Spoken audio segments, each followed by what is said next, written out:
আমরা গত ক্লাসে সরকারের শ্রেণী বিভাগ সম্বন্ধে আলোচনা করছি, তাই না? জি স্যার। যে সরকার প্রধানত দুই প্রকার, একটা হচ্ছে গণতন্ত্র আর একটা হচ্ছে একনায়কতন্ত্র। তো জনগণই সকল ক্ষমতার উৎস উক্তিটি কোন সরকারের জন্য প্রযোজ্য? এটি দুটি বাক্যে বলো। উক্তিটি গণতান্ত্রিক সরকার ব্যবস্থার জন্য প্রযোজ্য। গণতন্ত্রের সার্বভৌম ক্ষমতা জনগণের হাতে ন্যস্ত থাকে এবং জনগণ তাদের পছন্দের রাজনৈতিক দল বা ব্যক্তিদেরকে ভোট দিয়ে জয়যুক্ত করে।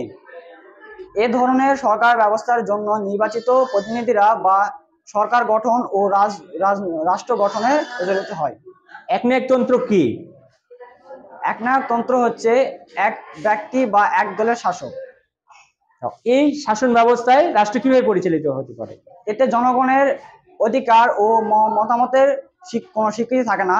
এখানে একনায়কতন্ত্র বা এক দলের ইচ্ছা অনিচ্ছা দ্বারা রাষ্ট্র পরিচালিত করা হয়।